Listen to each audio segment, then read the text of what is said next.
Are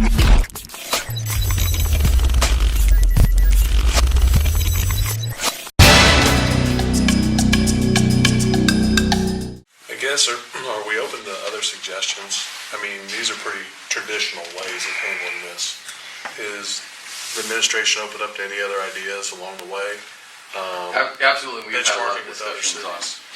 Okay. Yeah, and we even had a discussion about switching securities midstream on the loan, should that be the case, if we came up with an alternative funding stream, and so we've pursued a lot of those avenues.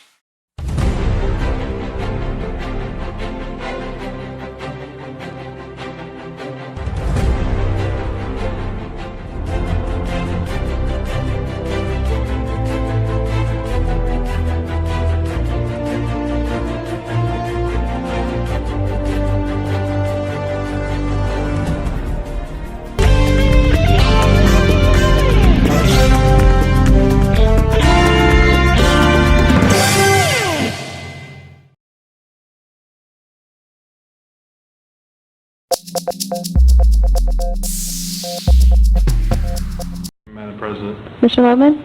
Mr. Mayor, on March the 1st, I presented an alternative funding approach for the demolition of Old Reed. I know I've checked in with you over the last couple months and still waiting to get some feedback. I've heard some feedback from the council because I presented that to them as well.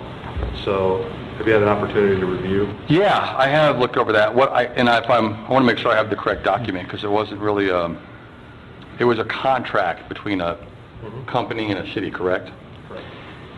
I read through that contract and I found some things that really stuck out to me that served as red flags.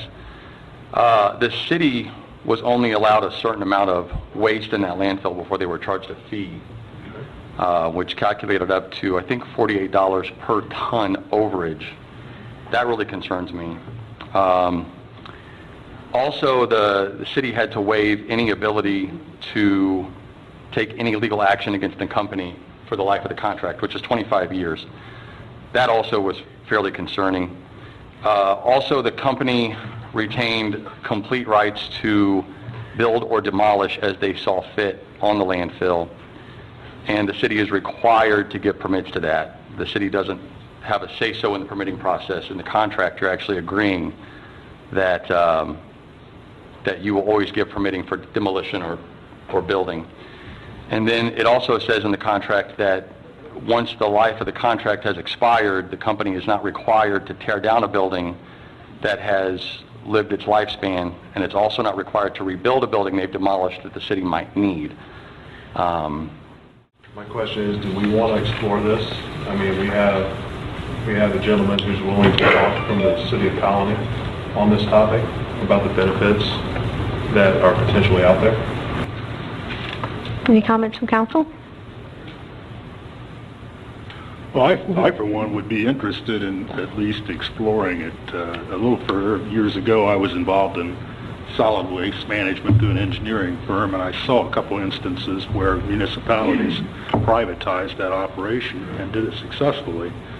I wouldn't be terribly burdened by that particular contract because contracts are written for specific situations, and naturally we'd have our own. But first, we need to look at conceptually, does it even make sense? Right. And I think it's well worthwhile to have that kind of conversation. The language that was missing from the contract was the employment. Are they required to keep our workers on site, or do they employ their own? No, we can actually, like you said, everything's negotiable with the contract, right? I do know they did take over their employees.